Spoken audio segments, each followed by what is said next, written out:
Hello guys, അപ്പൊ ഇന്ന് ഞാൻ ഭയങ്കര സന്തോഷത്തിലും അതുപോലെ തന്നെ ഭയങ്കര എക്സൈറ്റ്മെന്റിലുമാണ്. അമ്പലത്തിൽ പോകാൻ വേണ്ടിയിട്ട് റെഡി ആവുക. വൈകുന്നേരം ആയിട്ടുണ്ട് സമയം. നമ്മുടെ തൊട്ടടുത്ത ഒരു അമ്പലത്തിൽ പൂരം നടക്കുക. അപ്പൊ അതിന്റെ ഭാഗമായിട്ട് ഇന്ന് നന്ദഗോവിന്ദം ഭജൻസ് നമ്മുടെ അമ്പലത്തിൽ വരുന്നുണ്ട്. ഇവര് പലതവണ എറണാകുളത്ത് വന്നിട്ടുണ്ടെങ്കിലും എനിക്ക് ഇതുവരെ ഇവരുടെ ഒരു പ്രോഗ്രാമും കൂടാൻ വേണ്ടി പറ്റിയിട്ടില്ല. ഞാനിങ്ങനെ റീൽസ് ഒക്കെ കണ്ട് അത്രയും ആഗ്രഹിച്ചിരിക്കുവായിരുന്നു എപ്പോഴെങ്കിലും ഒക്കെ ഒന്ന് പോകണമെന്ന്. ഞാൻ അവിടെ ഇവിടെ ഓരോരുത്തരുടെ സ്റ്റാറ്റസ് സ്റ്റോറി ഒക്കെ കാണുമ്പോൾ എനിക്ക് ഭയങ്കര സന്തോഷവും, ഞാൻ മിസ് ചെയ്തല്ലോ, എനിക്ക് പോകാൻ പറ്റിയില്ലല്ലോ എന്നൊക്കെ അങ്ങനെ ആഗ്രഹിച്ച് കൊതിച്ച് അവസാനം നമ്മുടെ തൊട്ടടുത്ത് വന്നിട്ട് നമുക്ക് പോയില്ലെങ്കിൽ മനസ്സിനെന്തോ ഒരു സന്തോഷമോ ഒരു സമാധാനം ഒന്നും കിട്ടത്തില്ല.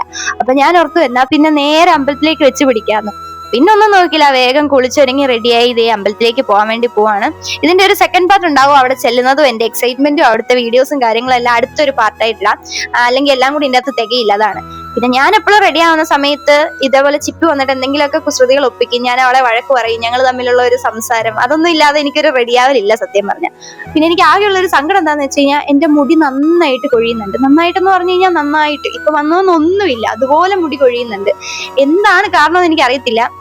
അതിനൊരു സൊല്യൂഷൻ കണ്ടുപിടിക്കണം എന്നും പറഞ്ഞ് ഇങ്ങനെ ഇരിക്കുന്നു. പിന്നെ ഞാൻ മുടി അധികം ശ്രദ്ധിക്കത്തില്ല, എനിക്കിപ്പോ അത്ര ശ്രദ്ധിക്കാൻ ടൈമും കാര്യങ്ങളൊന്നും കിട്ടുന്നില്ല.